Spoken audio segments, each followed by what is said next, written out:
so many stresses, right, systematically, that are straining the life out of black families, right? And so the balance here is whether it's self-inflicted wounds, right, or a system that's out to get us, right? Whether it's a conspiracy, right, or just our failings. But I just want to say to you this evening, there is nothing inherently wrong with black people. I think that's an important observation to make. But we are facing circumstances and situations that aren't just being propelled by individuals, but by systems, right? And so having a faith life, right, helps you to look past some issues. But you do have to develop a critical awareness of the very real factors that are plaguing our community. And let me just conclude by saying that oftentimes, the condition of America as a whole, in other words, when the economy is crushing in this country, when the system has a cold, black people, black communities, poor communities have pneumonia, right? And it exacerbates all the economic, all the social factors, but we don't talk about that enough. It's not about blaming, it's about critically analyzing and then making strategic moves. Collective? I feel like the selfishness has to be put to rest. My father, he's not an actual father, but he's a hard-working man, God bless him. He's never home, but he making sure his family eat, his family got a roof over his head. And it took me a minute to realize, like, Dad, why you never here? I played ball, you never had a game, played soccer, you never had a game. What's going on? And it took that one-on-one talk to be like, look, yo, I'm working so you can have this car. I'm working so you can have these shoes next week. And it made me certain conversations made me break down and cry like, yo, like, Dad, it's a responsibility that you gotta take. And like I said, the selfishness of fathers not being there, they're selfish of their own lives that they don't want to share it. And it's critical to the kids. It really is. Me not knowing that my dad was working, I would have thought my dad just don't like me. Like I would have been like, okay, he's actually not. And me being 13, 14, I used to look at my father like, why do I have to listen to you? You never here. You don't give me rules. I grew up like No Limit.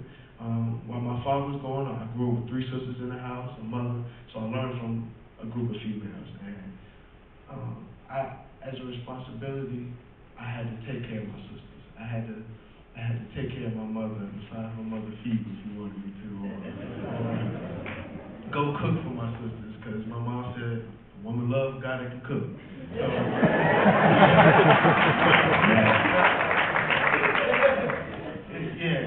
it really does. It's a gratefulness, it's a sorrow, but it's a gratefulness at the same time. Because without him being there, you actually learn and experience how to be a man by yourself instead of somebody teaching you. Because you won't learn by somebody teaching you how to be a man, this experience. Wow. So it's a lot that comes with that. I like it. Thank you for that. Gary, let's get you jump in here. I would love to get your perspective or your question that you have, if you mind sharing. That notepad. No call. Why do we continue to ignore the devastating rate our black men are killing each other, but seemingly become more upset, more outraged when someone from a different race kills one single black man?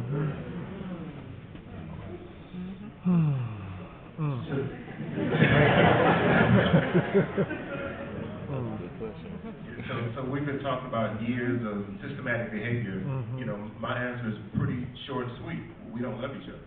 We don't love ourselves, and that's a general statement. But by and large, we don't show that we love each other enough. We don't model the behavior. So if we don't show it, then they're left with this destructive behavior. So I would say we don't model that we love each other enough.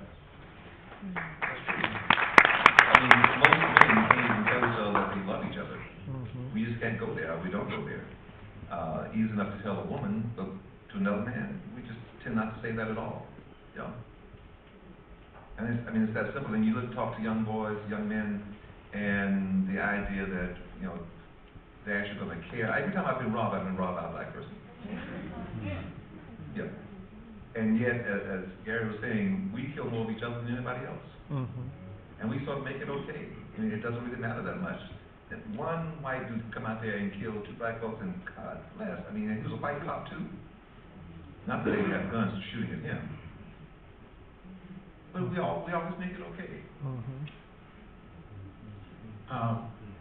I ain't made nothing okay. First of all, I'm mad when anybody kill anybody black. So I'm going to speak from my perspective.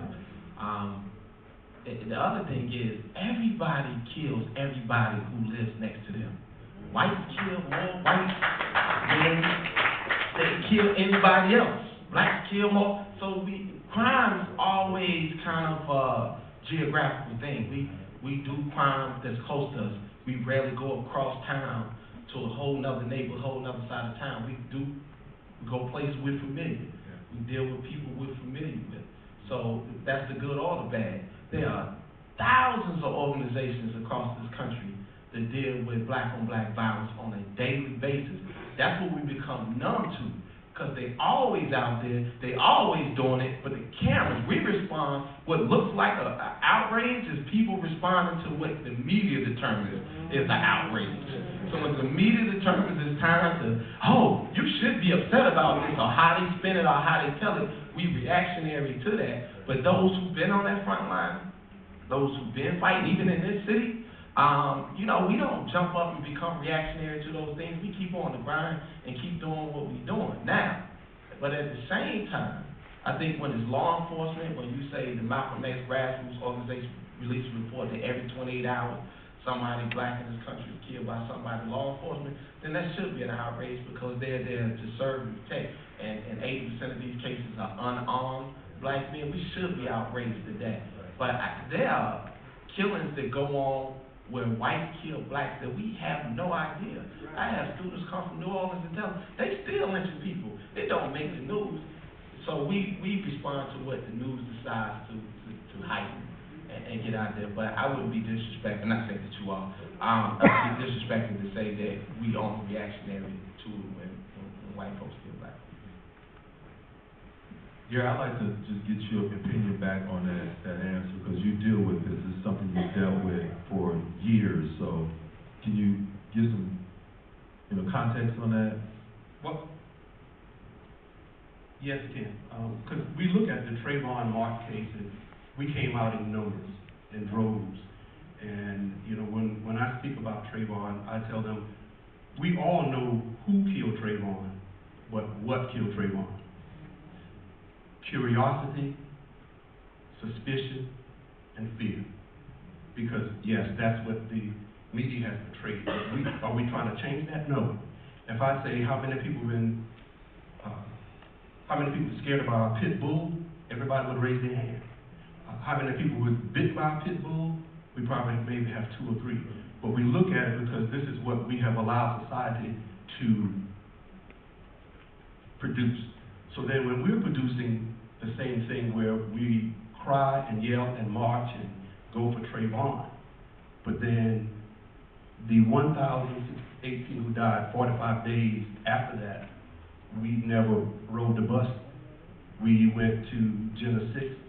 We did all these things. So when we say, well, they don't care, so why shouldn't we do it? And so that's what I'm saying, because in my career, in 22 years, 600 murders in this city, over 1,800 other unrelated and criminal deaths of overdose, drugs, and all this. So I'm very passionate when it comes to young black males in the black community, but then I want to see the same value when a life is taken, instead of just because he's white, he's black, we're going to march here. Jesse and Al should be here when the other same race kill the same race, and say we don't ask for justice when that happens.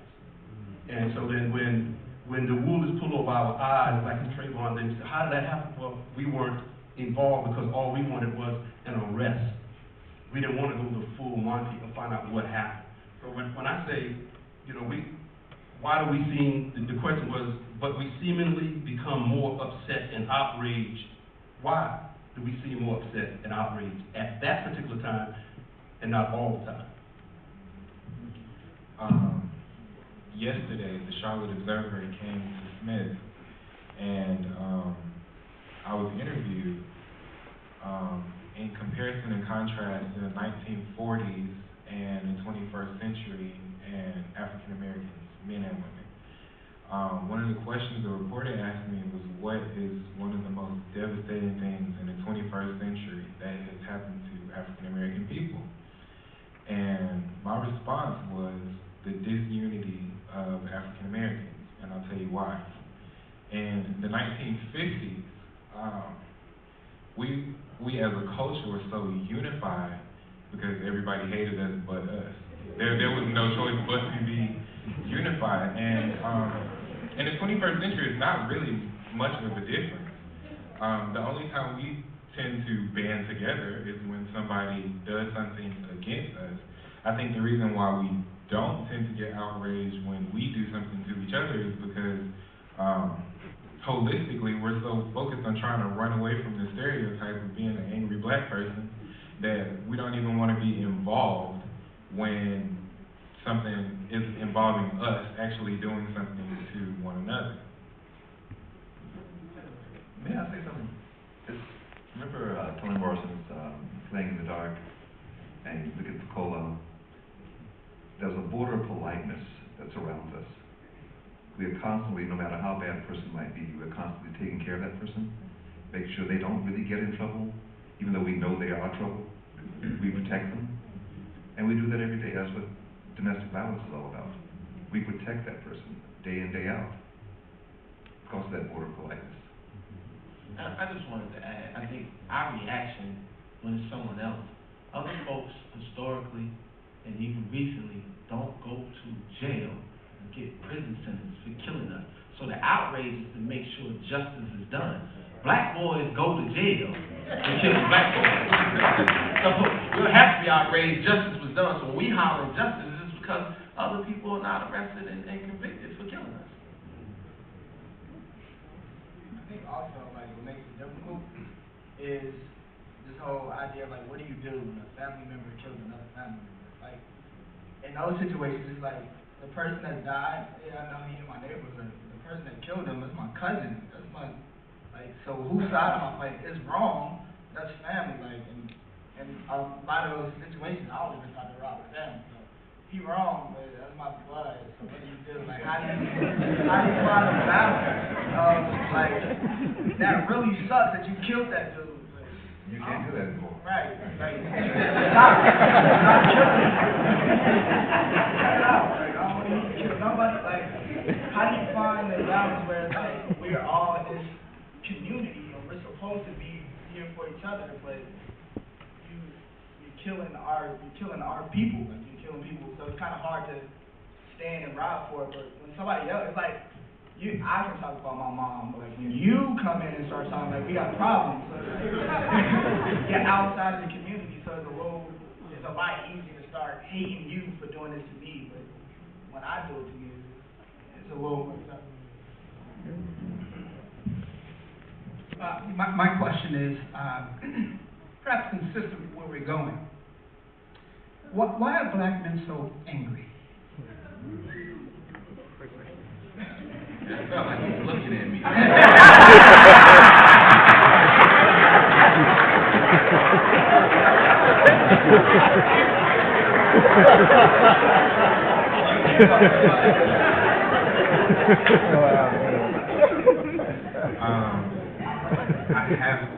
have to answer this question. One of the reasons why I came to Johnson C. Smith is because it was an HBCU. I come from a high school where I've been in IB classes, International Baccalaureate and AP, and I've been the only black person, and it's really not fun. Because I'm a little bit about my roots. My dad is from Niger, Africa. He's not even from America.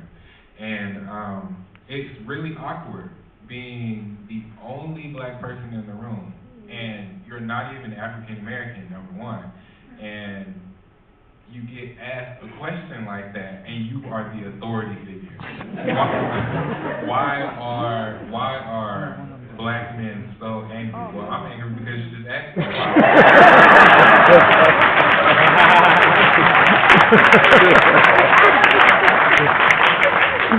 And can everything we do not be so sized up as a stereotype? If you tell me to shut up, or you completely interrupt me while I'm talking, which is the number one pet peeve of mine. Yeah, I'm angry, but it's not because I'm black, it's because you just interrupted me.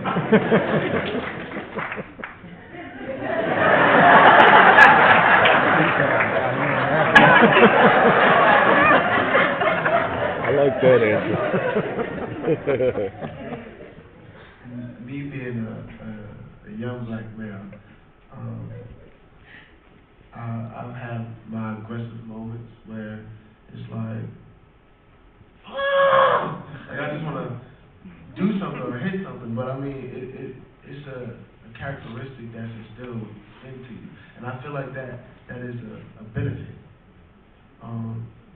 as long as you know how to use it right. It's only a disadvantage when you can't control it. So, being able to use it on the basketball court, or you see me at my weakest boxing training, I can use it to where it works in my favor. Now, if I'm using it, I'm going around punching people in the face, of course there's a problem with that. Like I said, it's instilled in us. That's what we are, and we need to use that as a benefit and use that as a disadvantage. I think we're angry because we are angry at all the folks giving us all these stereotypes that sometimes are not fair. We are angry because, we are blamed for a lot of the ills in society today that are not necessarily our fault. And we are not given credit for the things that we have brought to society. Like, if you take away the black creations, the African American creations in this society, it wouldn't function. So I think that's one reason we're angry, because if you work on your job all weekend and your boss is constantly on your mind, like it happens on my job all the time, and they're constantly on your back and they never give you credit for the things you do, then you're gonna be angry. So I think that's why we as a whole, as African Americans, as black people, I think that's why we're angry, because, or why people see us as angry, because we haven't been given the proper credit for the things that we have created for this country. Affirmation, man.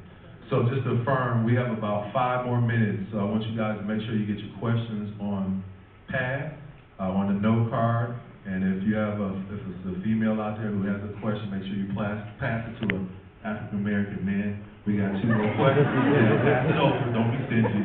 So we got 2 more questions. I'm gonna give it to Brother Bean to answer this question. So it's that time of year, right? So it's that time of year, the 45 days out of the year where, the media or America highlights all the African American achievements. So from January 20th all the way through February 28th, so that's the 45 days of the year that we get to highlight our accomplishments. So they've already begun to run, all the Dr. King speeches and all the Dr. King marches. So the one thing that I noticed was every time that they at least caught them on film, they presented themselves really well.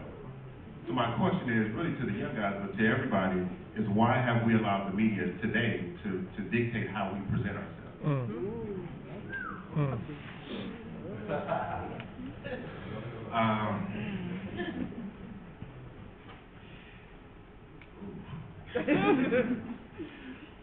Okay.